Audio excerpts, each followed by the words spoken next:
함께 기도하실 때에 최규성 안식사님 나오셔서 기도 인도해 주시겠습니다. 할렐루야. 전쟁과 팬데믹, 여러 천재지변과 난리와 난리들 가운데에서도 우리를 보호해 주시고 주님의 전적인 은혜로 자녀들로 삼아 지성소에 나와 마음껏 찬양과 경배를 드리게 해주심에 감사합니다. 주께서 가라사대 내가 살았노니 모든 무릎이 내게 꿇을 것이요 모든 혀가 하나님께 자백하고 행한 일들을 직고하리라. 지금 우리 심령들 안에 주께서 엄밀히 하시는 죄악들을 철저히 토해내며 회개합니다. 주님 십자가 보혈로 깨끗이 닦아 주시옵소서. 내가 이것을 날라 말세에 고탱하는 때가 이르리니 또 누가 아무렇게 하여도 미혹받지 말라. 기적과 표적을 보지 않으면 믿지 아니하는 세대요 돈을 사랑하여 우상으로 삼고 쾌락을 사랑하길 하나님 사랑하는 것보다 더하며 경건의 모양은 있으나 경건의 능력을 부인하는 또 사악에 갇혀 진리를 벗어나 귀가 가려워서 허탄한 이야기를 쫓는 그런 악한 때입니다. 주님, 그러므로 남가주 새누리교회 세계 모든 교회 성도들이 예수의 진리의 복음을 듣고 인격적으로 주님 만나고 의와 진리와 거룩함으로 지으심을 받은 새 사람이 되어 정신 바짝 차려 때를 얻든지 못 얻든지 항상 기도에 힘쓰고 말씀으로 무장되어 선하고 기뻐하시는 온전하신 하나님의 뜻을 잘 분별하여 순종하고 또 복음 전전의 일을 하며 맡은 직무에 충성을 다하는 거룩한 신부들이 되게 하옵소서. 바울의 무릎에 꿇지 아니한 또한 7,000명에 속하는 믿음의 하나님 군대들이 되게 하옵소서. 또 다른 천사가 와서 제단 곁에 서서 금향로를 가지고 많은 향을 받았으니 이는 모든 성도의 기도들과 합하여 보좌 앞 금날에 드리고자 함이라. 향년이 성도의 기도와 함께 천사의 손으로부터 하나님 앞으로 올라가는지라. 아멘. 오늘 마지막 중보기도 축제 때 믿음으로 합심하여 간절히 부르짖을 때 천사의 손으로부터 우리의 기도들이 하나님 앞으로 올라가서 응답될 줄 믿습니다. 그리고 성령의 불 어노이닝 임하여 영적으로 리바운드 될 줄 믿습니다. 주님 기대합니다. 제자 훈련을 위해 기도합니다. 주님, 교사들에게 오직 성령 나타남과 능력과 지혜로 가르치게 하시고 훈련생들마다 진리의 말씀에 옳게 분별하며 부끄러움이 없는 일꾼으로 인정된 자로 주님께 드리기를 항상 힘쓰고 믿음으로 지키며 선한 싸움을 싸우고 달려갈 길을 마치는 참된 착한 제자들로 세워 주시옵소서. 주님, 유치부 유년부 타이러스 대학 청년부 EM 이 새벽 이슬 같은 우리 넥스트 제너레이션 자녀들을 위해 간절히 기도합니다.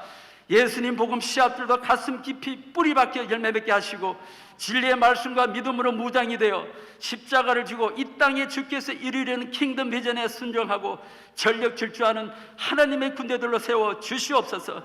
길을 여시는 우리 주께서 대학 캠퍼스 사기문을 활짝 열어주시고 기름 부어주시사 열매 맺게 하여 주시옵소서. 지금 이 시간에 스톨 박승훈 우리 목사님 그저 성령 충만, 예수 충만, 믿음 충만, 영적 지혜, 명철 분별력 충만케 하셔서 길 잃은 영혼들을 생명의 길로 인도하는 이 사명을 능히 감당하도록 은혜로 함께 하옵시며 육적으로도 강건케 하여 주시옵소서. 우리의 삶과 소망과 모든 것 되시며 심판자로 다시 오실 왕중의 왕이 되신 예수의 이름으로 감사하며 기도합니다. 아멘.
예, 너무 귀한 찬양이죠.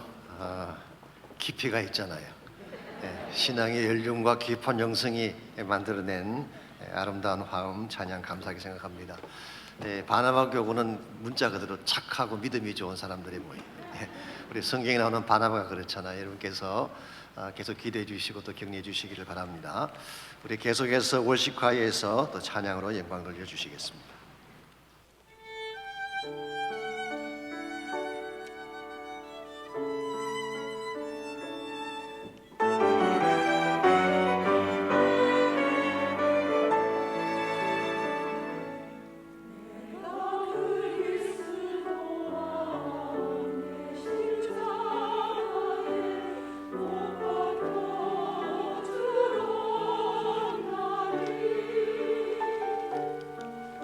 그런 적이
귀한 찬양 감사합니다. 우리 하나님 말씀 누가복음입니다. 누가복음 24장 44절에서 53절까지 있는 말씀을 다 함께 찾겠습니다. 차이신 줄 알고 한 절씩 교독합니다. 또 이르시되 내가 너희와 함께 있을 때에 너희에게 말한 바 곧 모세의 율법과 선지자의 글과 시편의 나를 가리켜 기록된 모든 것이 이루어져야 하리라 한 말이 이것이라 하시고 이에 그들의 마음을 열어 성경을 깨닫게 하시고 또 이르시되 이같이 그리스도가 고난을 받고 제3일에 죽은 자 가운데서 살아날 것과 또 그의 이름으로 제3을 받게 하는 회개가 예루살렘에서 시작하여 모든 족속에게 전파될 것이 기록되었으니 너희는 이 모든 일의 증인이라. 볼지어다 내가 내 아버지께서 약속하신 것을 너희에게 보내리니 너희는 위로부터 능력으로 입혀질 때까지 이 성에 머물라 하시니라. 예수께서 그들을 데리고 베다니 앞까지 나가사 손을 들어 그들에게 축복하시더니 축복하실 때에 그들을 떠나 하늘로 올려지시니 그들이 그에게 경배하고 큰 기쁨으로 예루살렘에 돌아가 늘 성전에서 하나님을 찬송하니라. 아멘. 미국 교육의 아버지라 불리는 존 듀이가 90세 생신을 맞이한 날 한 청년이 질문을 했습니다. 어떻게 하면 당신처럼 위대한 인생을 살 수 있습니까? 존 듀이가 대답하기를 산에 오르게라고 했습니다. 청년이 되묻기를 산에 올라가 무엇을 합니까? 그러자 듀이가 말을 했습니다. 다시 올라갈 다른 산을 보기 위해서지. 그리고 한마디를 더 붙였습니다.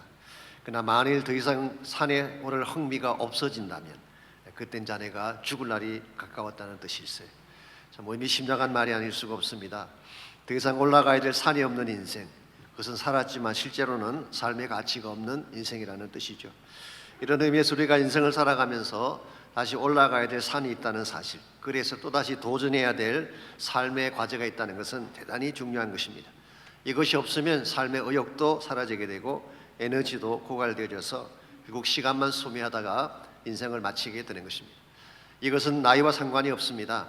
아무리 나이가 젊어도 분명한 삶의 비전과 도전이 없다면 생기를 잃은 인생이 되는 것입니다. 그러나 아무리 나이가 들어도 또다시 도전해야 될 삶의 과제가 있고 올라가야 될 산이 있다면 생기를 가지고 전진해 갈 수 있는 것입니다. 일본의 할머니 시인으로 알려진 시바타 도요가라는 사람이 있습니다. 이분은 102살에 시집을 발간을 했어요. 그 시집에 보시면은 그분이 97세 때 쓴 시가 한 편 소개가 되어 있습니다. 이런 내용이에요. 아들이 초등학생 때 너희 엄마 참 예쁘시다는 말을 친구가 해줬다고 기쁜 듯이 이야기했던 적이 있어. 그 이후로 정성껏 97세인 지금도 화장을 하고 있지. 누군가에게 칭찬받고 싶어서.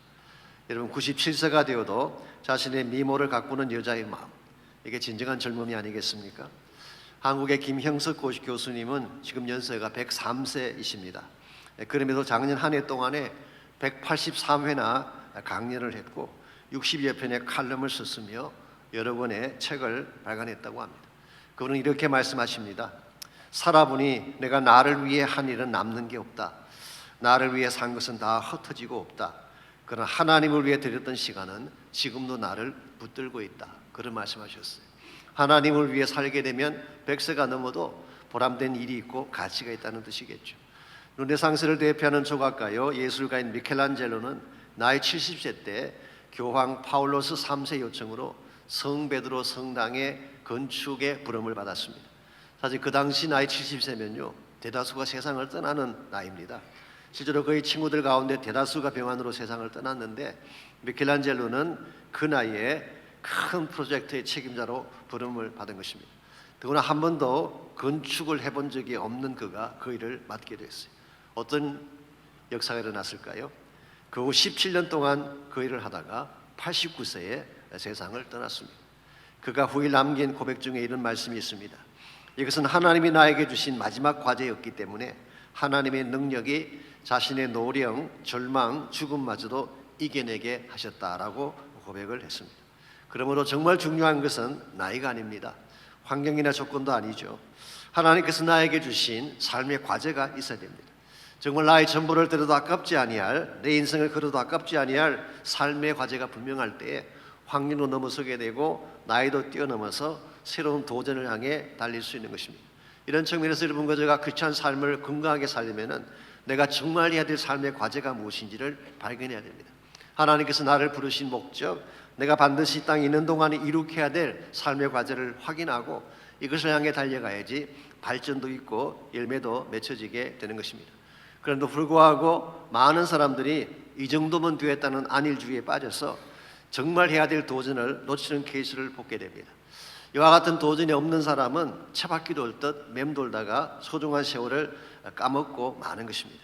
그러므로 우리가 정말 건강하고 하나님 기뻐하실 바른 삶을 살려면은 이런 안일주의를 깨고 새로운 도전으로 하나님이 준비하신 산을 향해 올라가야 됩니다. 우리가 어떻게 할 때에 우리 나이나 환경에 상관없이 하나님이 주시는 사명의 산, 비전의 산을 올라갈 수 있을지 오늘 주신 본문을 중심으로 함께 이것을 정리해 보려고 합니다. 오늘 같이 읽은 본문에 보시면 예수님께서 제자들을 향해 주신 또 하나의 산에 대한 도전이 오늘 본문에 소개가 되어 있습니다.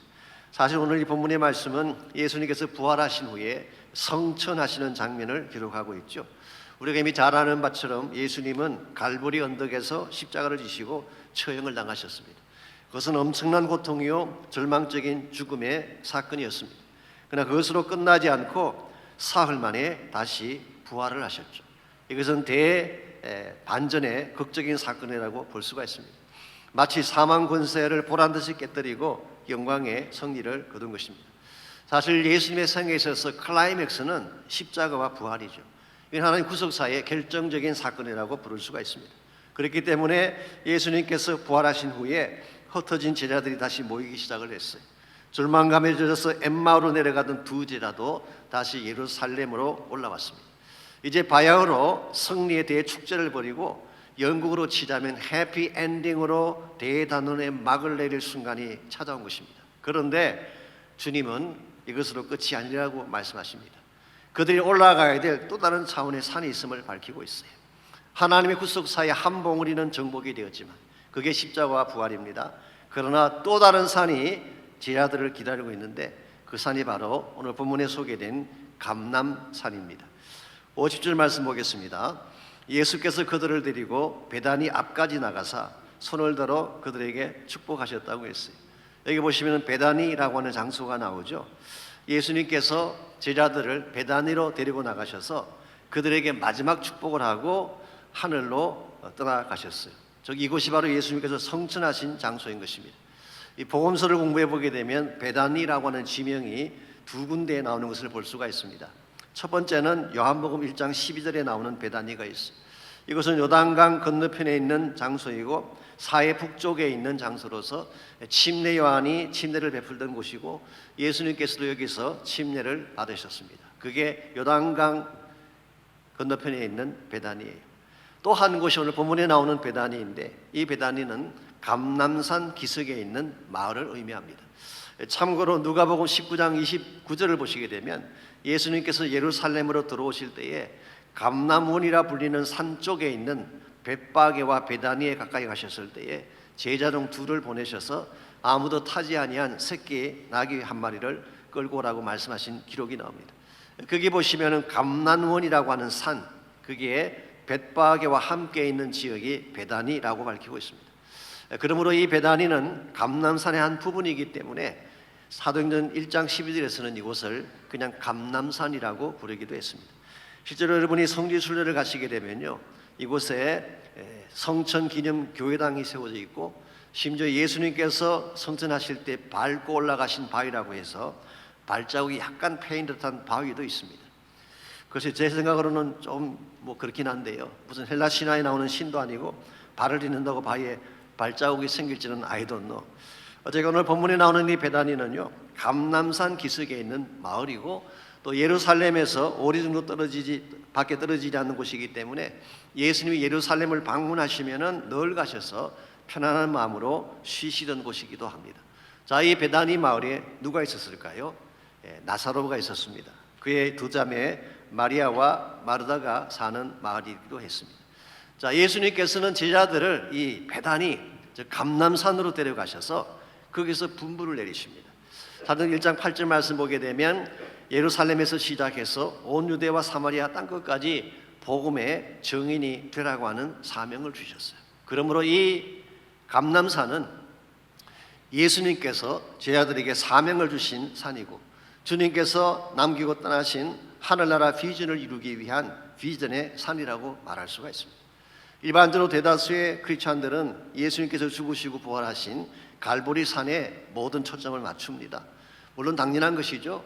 여러분과 저는 갈보리 산의 은혜로 구원받은 자이기 때문에 갈보리 산은 굉장히 중요한 것입니다. 이건 뭐 의심의 여지가 없습니다. 그런데 오늘 예수님께서는 너희들이 구원받은 갈보리 산의 축복도 참 귀한 것이긴 하지만 거기에 멈춰서는 안 된다.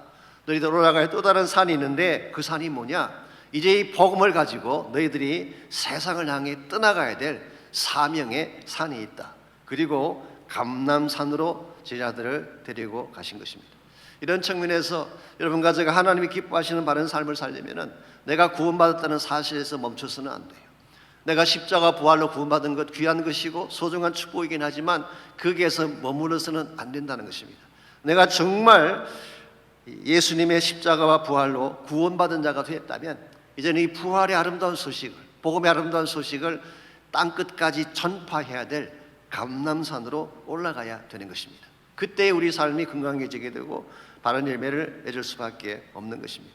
사실 우리 모두는 어떤 의미에서 산을 오르는 사람들이라고 할 수가 있습니다. 누구나 다 목표가 있고 목적이기 때문에 나름대로 산을 열심히 오르게 되죠. 여러분 어떤 종류의 산을 오르고 계신지 모르겠어요. 세속적인 산이나 야망과 탐욕을 이루기 위한 산은 화려해 보이지만 사실 열매가 없습니다. 여러분이 아무리 올라가도 끝이 없어요. 모든 시간과 정신을 다 투자해도 도달할 수 없는 산이 세상의 산. 그리고 정말 여러분이 그 산 꼭대기에 올라갔다고 할지라도 막상 올라가 보면 아무것도 없는 것이 바로 세상 산의 특징입니다. 우리 잔 폴 사르트르가 임종됐다는 유명한 말이 있죠. 겨우 이것이란 말인가. 이게 사실은 세상 산에 올랐던 사람의 고백이에요. 올라가 보았더니 아무것도 없는 것입니다. 근데 예수님께서 말씀하신 감람산은 다릅니다. 그냥 하나님의 뜻이 있고 인류의 소망이 담겨져 있으며 무엇보다 주님 다시 오실 때 완성하실 하나님 나라의 비전이 담겨 있는 것이기 때문에 개인이건 교회이건 이 감람산을 향하여 올라가야지 하나님의 꿈과 뜻을 이룰 수가 있는 것입니다. 여러분과 제가 예수님을 따르는 제자로서 어떻게 하면 세속적인 산이 아니라 하나님의 산인 감람산에 올라가서 하나님 나라 비전을 이룰 수 있을지 오늘 본문을 중심으로 우리가 비전의 산에 올라가는 몇 가지 비결을 함께 정리해 보기를 원합니다. 첫 번째로 우리가 감람산에 올라가서 하나님 나라 비전을 이루려면 주님의 계획이 무엇인지를 알아야 돼요. 하나님이 어떤 계획을 가지고 계시는가 이걸 바로 알아야지 하나님의 산으로 올라갈 수가 있는 것입니다. 44절에서 47절까지를 보시기 바랍니다. 하나님께서 처음부터 갖고 계셨던 계획이 어떤 것인지가 거기에 자세하게 나타나 있어요. 먼저 44절입니다. 또 이르시되 내가 너희와 함께 있을 때에 너에게 말한 바 곧 모세의 율법과 선지자의 글과 시편의 나를 가리켜 기록된 모든 것이 이루어져야 하리라 한 말이 이것이라 하시고. 자, 여기 보시면은 모세의 율법이 나오죠. 선지자의 글이 나오죠. 그리고 시편이 나옵니다. 이걸 한마디로 뭐라고 정리할 수 있을까요? 구약 성경 전체를 말하는 것입니다. 이 구약 성경 전체를 주님께서 언급하시면서 이 구약의 핵심 내용이 나를 가리켜 말한 것이다. 즉 예수 그리스도가 구약에 기록된 모든 말씀의 주인공이다. 이 사실을 밝히고 있어요. 여러분이 구약 성경을 바르게 읽으려면은 그리스도를 중심으로 보아야 됩니다. 모세의 율법의 말씀을 읽든지 선지서를 읽든지 이번 시편을 읽든지 이 장차 오실 그리스도를 중심으로 말씀 보게 되면 말씀 맥이 잡히고 바르게 그 뜻을 이해할 수가 있습니다. 그래서 예수님께서는 구약 성경 전체 내용을 요약해 준 후에 45절 이에 그들의 마음을 열어 성경을 깨닫게 하셨다고 말씀하고 있습니다. 여러분 하나님의 계획을 알려면 무엇을 보아야 할까요? 성경을 봐야 합니다. 그게 다 들어있기 때문에. 그런데 가끔 보면 성경은 안 보면서 이상한 것이나 보고 하나님의 음성 들었다 그런 분이 계신데 그건 굉장히 위험한 것입니다. 성경이야말로 정확한 하나님 나라의 지도요 계획서예요. 그래서 하나님의 뜻을 이해하고 하나님의 계획을 바로 알려면은 말씀을 보아야 합니다. 이것은 하지 아니한 채 산기도만 가고 환상만 보려고 하면 신비주의로 전락할 위험이 있는 것입니다. 실제로 한국에서요 청년들이 많이 모이는 어느 대형 교회에 다니는 한 형제님이 이 신비주의에 빠져가지고 무슨 일만 생기면 환상을 보고 결정하려고 했어요. 어느 날 그 교회 담임 목사님의 전화번호를 알기 위해 산기슭을 올라갔습니다. 그러다가 정말 천신만고 끝에 그 번호를 알아가지고 내려왔어요. 이걸 친구들에게 자랑을 했습니다. 그랬더니 친구들 중에 날라리처럼 보이는 한 형제가 자기도 그 번호를 안다고. 뭐냐 그랬더니 정확하게 그 번호를 대는 것입니다. 와, 너 어떻게 그걸 알았냐? 주보를 봐. 거기 다 나와 있어. 기록된 객관적 자료가 있는데 그건 안 보고 산기도만 다니면 되겠어요? 하나님 계획을 정말 알고 싶으면은 객관적인 지도인 성경을 보아야 돼요. 성경 말씀 속에 하나님의 플랜이 다 나와 있고 계획이 다 나와 있는 것입니다. 그러므로 이제 가락기 제자훈련이 시작되는데요. 정말 하나님의 뜻을 알고 싶으신 분들은 꼭 제자훈련에 등록하시기를 바랍니다. 이 말씀 속에 들어가 보게 되면 하나님의 플랜을 다 알 수 있어요. 그래서 오늘 46절 47절을 보게 되면 하나님 계획의 구체적인 내용이 오늘 본문에 자세하게 소개가 되어 있습니다. 두 가지 차원인데요. 첫 번째가 46절입니다. 또 이르시되 이같이 그리스도가 고난을 받고 제3일에 죽은 자 가운데서 살아날 것. 이게 구약 성경에 기록된 핵심 내용이죠. 이 말은 바로 십자가와 부활을 말하는 것입니다. 구약 성경 속에 주님의 십자가와 부활이 있어요. 이 사실을 잘 알고 구속사적인 차원에서 성경을 보아야지 바로 알 수 있는 것입니다. 이걸 우리가 성경 해석학에서 redemptive story, 구속사적 해석 방법이라고 이야기하죠. 그래서 예수님의 십자가와 부활이 복음의 핵심이죠. 그래서 구약 성경의 핵심은 장차 오실 메시아를 통해 십자가와 부활을 통해 우리가 구원받게 될 구원에 대한 메시지를 담고 있습니다. 그런데 이게 전부가 아니에요. 이게 물론 하나님 계획의 가장 중요한 부분이긴 하지만 이게 전부는 아닙니다. 47절을 보시게 되면 두 번째 차원이 이렇게 기록이 되어 있습니다. 또 그의 이름으로 죄사함을 받게 하는 회개가 예루살렘에서 시작하여 모든 족속에게 전파될 것이 기록되었다고 했어요. 자, 예수님께서 십자가를 지시고 부활하심으로 구원의 길을 열어놓으셨어요. 이 복음의 모든 핵심을 이룩해 놓으셨습니다. 그 다음에 하나님이 계획하시는 바가 뭐라는 것입니다. 그의 이름으로 죄사함을 받게 하는 회개가, 즉 구원의 복음이 예루살렘에서 시작해서 모든 족속에게 전파되는 것, 여기까지가 하나님의 플랜임을 밝히고 있습니다. 그러므로 우리가 먼저 예수님 만나고 십자가 부활을 통해 구원받는 것이 중요하죠. 그 다음에 구원받은 여러분과 제가 온 족속의 이 복음을 들을 때까지 복음을 전파하고 알림으로써 하나님 나라를 이룩하는 것이 성경에 기록하고 있는 하나님의 플랜이라는 것입니다.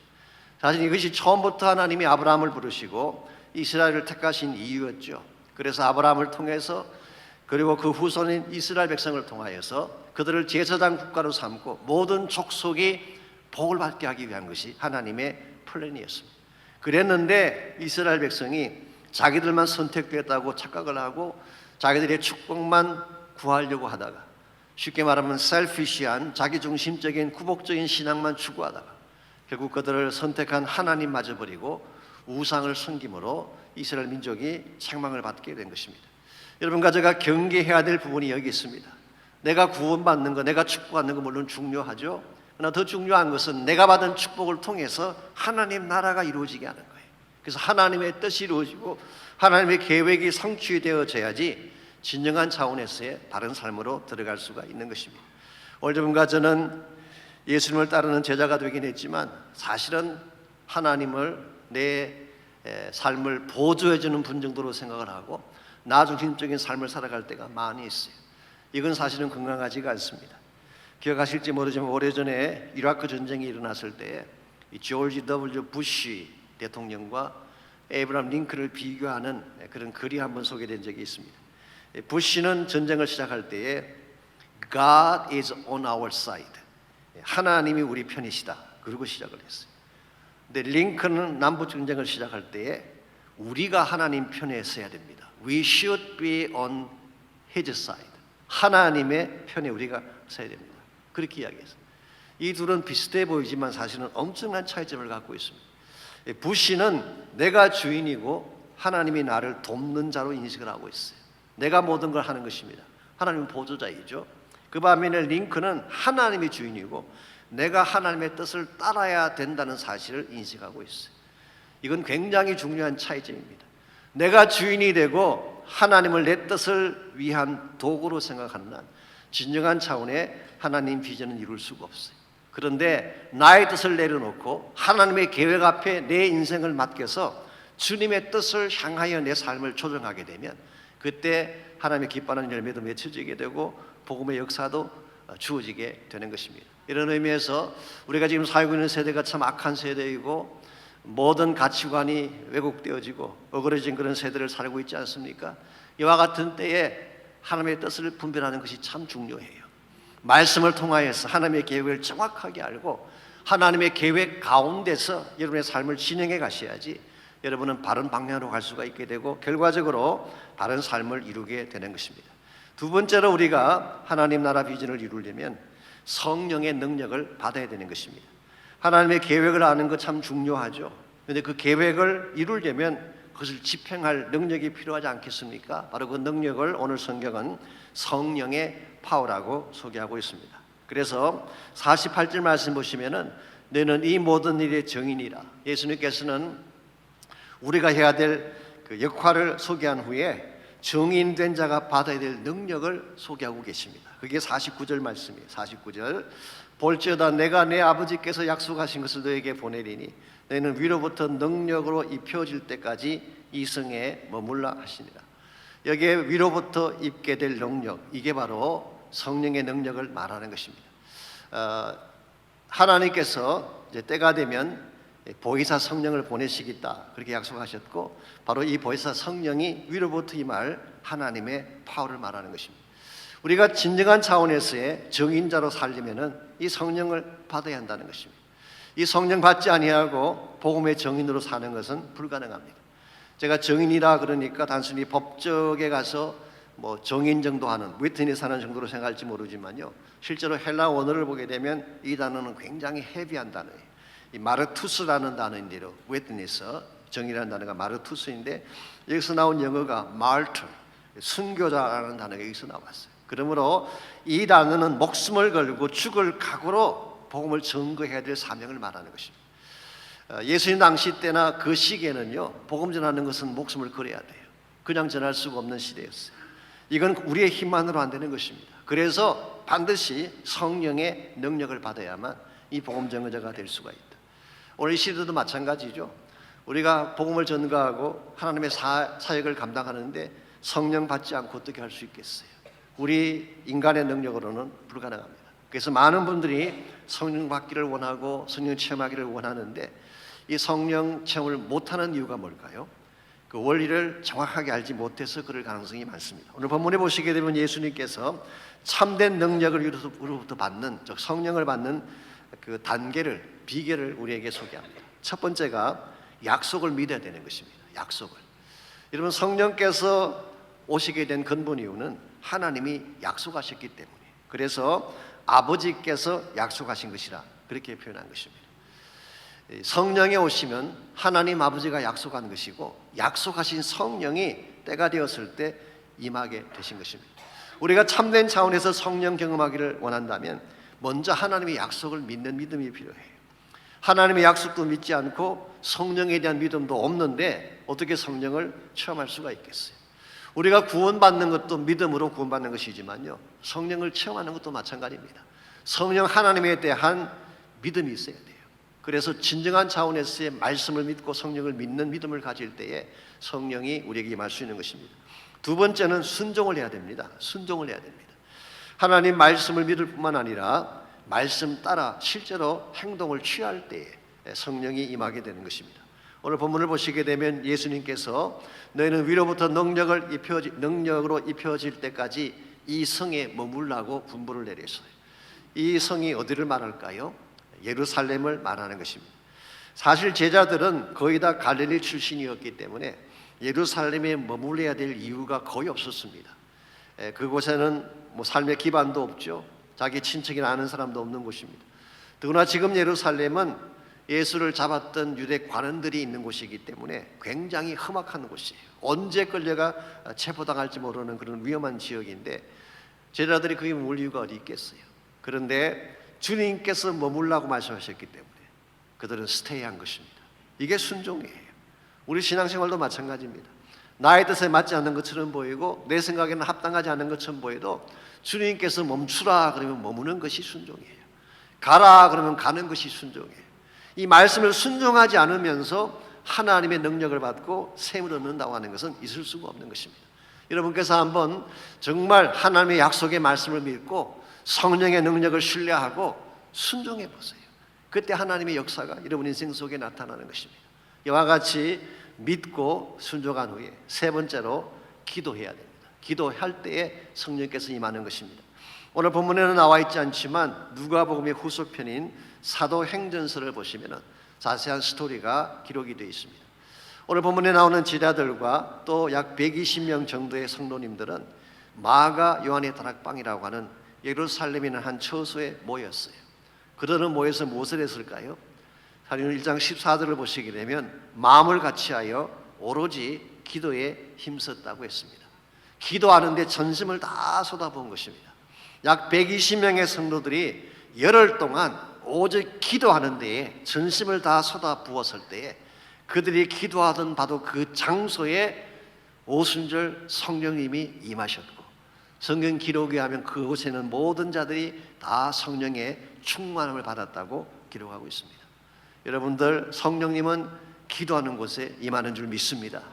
오순절 성령이 임하실 때에 성전에 임하지 않으셨어요. 오순절 성령이 임하실 때에 대제사장의 집이나 종교 귀족들의 집에 임하지 않았어요. 기도하는 곳, 마가연의 다락방에 성령께서 임하셨어요. 그리고 그곳에 기도하던 그 사람들에게 성령 충만의 역사가 일어난 것을 성경이 말씀하고 있습니다.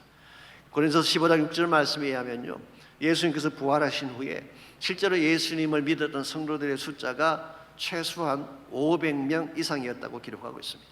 500명 이상의 성도가 있었지만 실제로 오순절날 성령 받은 사람은 기도했던 120명만 받은 것입니다. 오늘날도 마찬가지입니다. 기도하는 곳에 성령이 임하고 기도하는 교회에 성령이 임하는 것입니다. 기도하는 제단에 기름 부음이 임하게 되고 기도하는 가정, 기도하는 처소마다 성령의 파워가 임하게 되는 것입니다. 성령이 임하게 되면 너희가 권능을 받는다고 했잖아요. 이 권능이란 말이 dynamis, 여기서 나온 영어가 다이너마이트 아닙니까? 정말 성령 받게 되면 다이너마이트 같은 폭발적인 힘을 얻게 되는, 이 성령의 파워를 가진 사람들이 가는 곳마다 새 역사가 일어나고 새로운 물결이 시작되는 것입니다. 이런 의미에서 저는 저희 교회도 정말 기도하는 교회가 되기를 원합니다.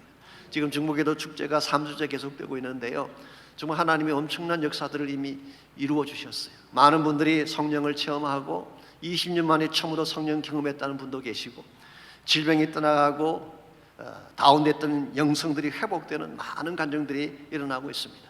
기도하면 성령이 역사하는 거예요. 기도하는 곳에 하나님의 능력이 임하는 것입니다. 그러므로 오늘이 중보기도 축제 마지막 날인데 여러분께서 할 수만 있다면 꼭 오시기 바랍니다. 마지막 날 온 교회 성도가 함께 모여 전심을 다해 부르짖는다면 이곳에 anointing, 하나님의 기름 부음 역사가 반드시 일어나지 않겠습니까? 이 기름 부음을 받아야지 하나님이 기뻐하는 비전을 이룰 수 있는 거예요. 우리가 아무리 노력하고 아무리 계획을 세우고 아무리 많은 작전들을 세워도 성령 받지 아니하면 사도행전적 역사를 이룰 수가 없습니다. 이 마지막 시대에 복음을 전파하고 주의 나라 비전을 행하기를 정말 원한다면 기도하고 성령 받는 것이 필요한 거예요. 이와 같이 우리가 하나님 나라 비전을 이루길 원한다면 1차적으로는 하나님의 계획을 알아야죠. 하나님의 계획은 구원받은 우리가 예루살렘에서부터 온 유대와 사마리아와 땅 끝까지 흘러가서 복음을 전하는 것. 그래서 모든 자가 예수를 통해서 구원받고 하나님 나라가 이루어지는, 이 하나님의 플랜이에요. 이걸 위해서는 성령의 능력을 받아야 됩니다.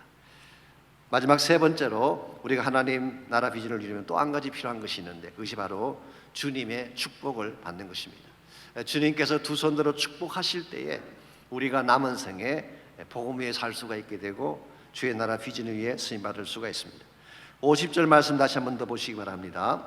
예수께서 그들을 데리고 베다니 앞까지 나가서 손을 들어 그들에게 축복하시니 그랬어요. 예수님께서 성전하실 때 그냥 가시지 않고 손을 들어 He raised his hands and blessed them. 예수님께서는 두 손을 들어서 그들을 축복하고 가셨어요. 그 결과 그들이 주님을 경배하고 큰 기쁨으로 예루살렘으로 돌아가서 늘 성전에서 하나님을 찬양했다고 오늘 성경이 기록하고 있습니다. 여러분, 이 하나님께서 우리에게 사명을 주실 때는 일만 맡기시지 않습니다. 반드시 그 일을 감당할 수 있는 축복을 부어주시는 거예요. 그러므로 우리의 사명이 크면 클수록, 우리의 비전이 높으면 높을수록 주님께서 부어주시는 축복의 선도 더 크고 위대할 수밖에 없습니다. 그러므로 여러분이 정말 그 큰 차원의 하나님의 축복 경험하기를 원하신다면 더 큰 사명을 위해 여러분 자신을 들이시기 바랍니다. 그래서 하나님은 우리가 하나님의 뜻을 감당하려고 할 때에 반드시 축복을 해주시는데, 우리가 주의 사명을 감당하면서 받게 될 최대의 축복이 무엇인지 아십니까?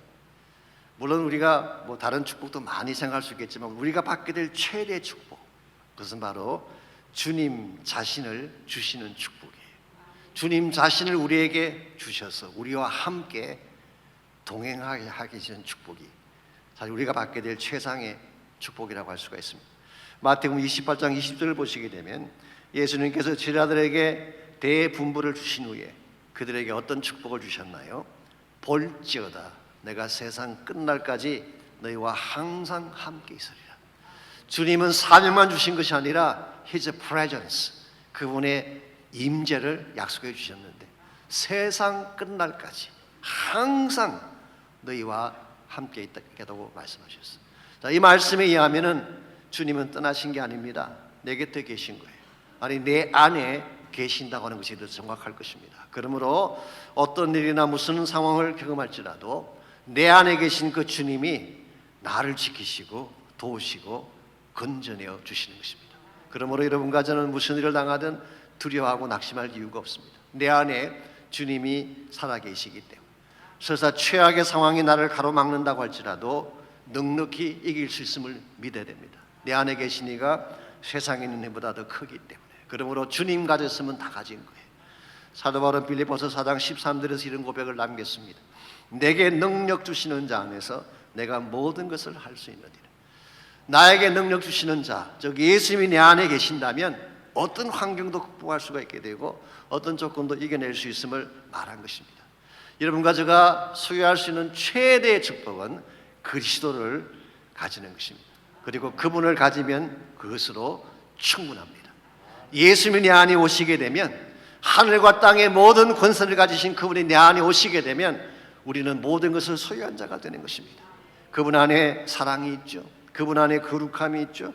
그분 안에 생명이 있고, 그분 안에 의로움이 있고, 그분 안에 부활의 능력이 있고, 그분 안에 승리의 권세가 있잖아요. 그러므로 주님이 내 안에 와 계신다면, His presence, 그의 임재가 나를 붙잡고 계신다면 무슨 일을 행하든 우린 감당해낼 수가 있고 어디를 가든지 복음의 열매를 맺을 수가 있는 것입니다.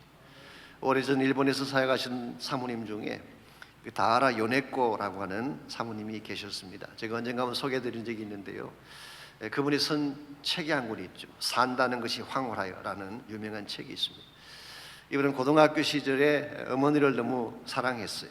근데 그 사랑하는 어머니가 불치병으로 세상을 떠나고 말았습니다. 어머니는 세상을 상상할 수 없었던 요네코는 달리는 열차에 몸을 던져서 자살을 시도했습니다. 근데 목숨이 얼마나 모진 것인지 죽지 않았어요. 그런데 병원에서 깨어나 보니까 두 자리가 잘라져 있고 한쪽 발도 잘라져 나가고 남아있는 한쪽마저도 손가락 두 개가 잘라져서 세 손가락밖에 없는 처참한 모습으로 깨어난 것입니다. 사실은 수십 번 인생을 저주하며 자살을 시도했지만 성공하지 못했어요. 근데 참 하나님의 기막힌 섭리로 그 병원을 신방해서 섬기던 신학생 하나가 그 요네코를 섬기는 가운데에 서로 사랑하게 되고 나중에 결혼을 하게 돼서 딸 둘을 가진 사모님이 되셨어요. 그야말로 하나님의 은혜가 아니면 설명할 수 없는 그런 스토리죠. 그 책에 보면 이런 간증이 나옵니다. 우리가 아시는 것처럼, 잘 아시는 것처럼 일본 사람들 예수 믿는 거 참 어려워요. 800만이 넘는 우상을 섬기는 나라니까 복음 받는 것이 쉽지가 않습니다. 그런데 다른 사람들이 와서 복음을 전하면 다들 외면을 하는데 이 다하라 요네코가 복음을 전하면 눈물을 흘리며 예수님을 영접을 하는 것입니다. 왜 그랬을까요? 왜 다하라 유네코가 가서 복음을 전하면은 일본 사람들의 마음이 열려지게 되고 예수님을 그들 마음의 구원자로 영접하게 되었을까요? 그 책에 보면은 그분이 이렇게 직접 고백을 하고 있습니다. 내가 만일 정상적인 몸을 가진 사람이라면 아무도 제 말에 귀를 기울이지 않았을 것입니다. 그런데 이 몸을 갖고도 기뻐하는 나의 모습 속에서 하나님을 보았기 때문에 최악의 불행 속에서도 주님께서 임재하시면 그 속에서 생명의 능력이 터져나오는 것입니다. 이처럼 깨어진 몸도 복음 위에 서임 받을 수 있음이 얼마나 감사한지, 그래서 그녀는 날마다 고백하는 것입니다. 산다는 것이 황홀합니다. 얼마나 위대한 고백입니까? 두 다리가 잘리고 팔과 손가락이 잘린 그분의 인생이 무엇이 아름답다고 황홀함을 고백할 수 있을까요? 그 심령 한가운데에 주님이 계시기 때문이에요. 우리 안에 예수님께서 임재해 계시면 우리 외모나 우리의 겉모양의 크기와 상관없이 우리 하나님을 자랑할 수 있게 되고 복음을 나타낼 수가 있습니다. 내 안에 살아계신 그 예수님이 부활의 권세를 가지고 나를 이끄시기 때문에, 그러므로 여러분께서 어떠한 일이 있더라도 예수님 꼭 만나야 되고 예수님의 임재 가운데에 여러분의 앞길을 걸어가셔야지 삶도 바르게 진행할 수가 있고 열매도 바르게 맺혀지게 되는 것입니다. 우리 인생은 어쩌면 산을 오르는 것과 같다고 말할 수가 있습니다. 매일 많은 사람들이 산을 오르고 있죠. 오늘 여러분께서 오르는 산은 어떤 종류인가요? 만약 세상의 산, 성공의 산, 야망의 산의 모든 것을 걸고 살아간다면 언젠가는 허무함 때문에 후회할 날이 올 것입니다. 그러나 주님의 산이 올라가게 되면, 하나님의 뜻이 있고 하나님의 비전이 있는 감람산으로 올라가게 되면 그게 우리가 살아야 될 이유가 있고 우리의 사명과 소망이 있는 것입니다. 하나님 여러분과 저를 바로 이 비전의 산으로 초청하고 계십니다. 우리가 정말 보아야 될 하나님의 영광을 바로 보고 이 비전의 산을 향해 나의 인생을 드리게 되면 여러분의 인생을 통해서 복음의 역사를 이루어 주시고 하나님의 나라를 세워 가십니다. 이 마지막 시대에 주님 오실 날 멀지 않은 이 마지막 때에 우리가 그냥 이 상태로 시간만 사용하며 살아갈 수 없습니다. 이제는 뭔가 주님 기뻐하시는 일을 해야 되지 않겠습니까? 그러므로 이제는 나의 구원의 차원에서 머물지 말고 하나님의 감람산으로 올라가셔서 성령의 기름 부음 받으시고 복음 위에 살 수 있도록 결단하시기를 바랍니다.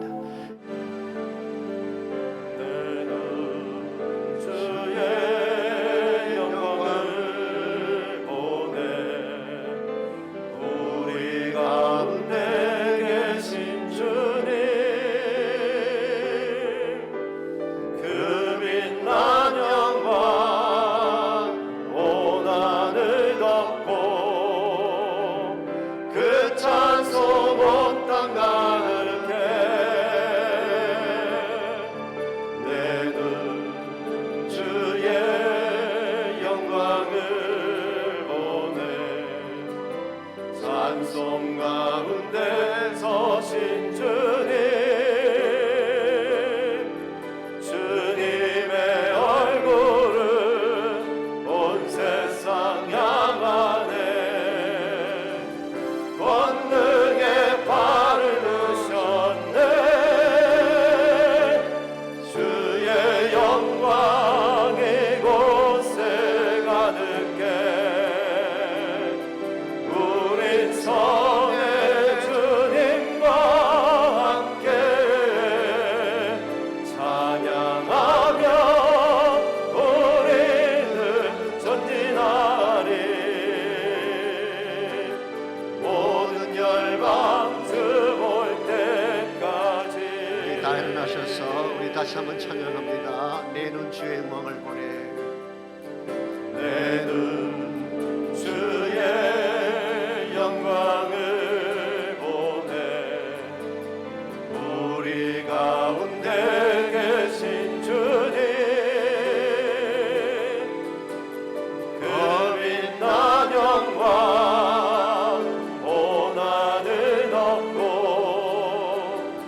그 찬송 온 땅 가득해.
다시 한번 고백합니다. 주의 영광, 주의 영광 이곳에 가득해 다시 한번 고백합니다. 주의 영광, 주의 영광 이곳에 가득해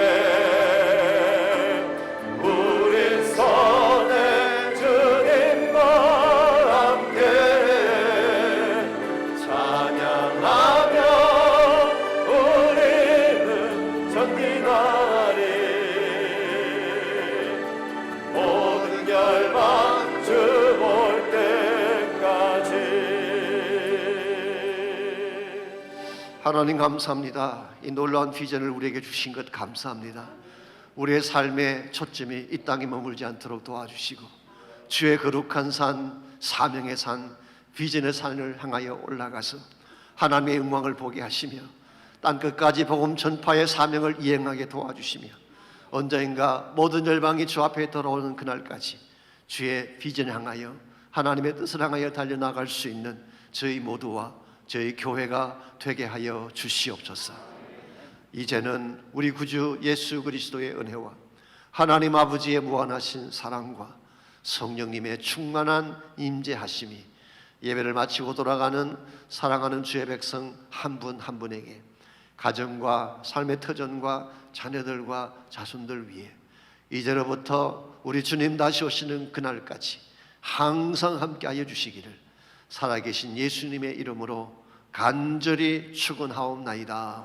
아멘.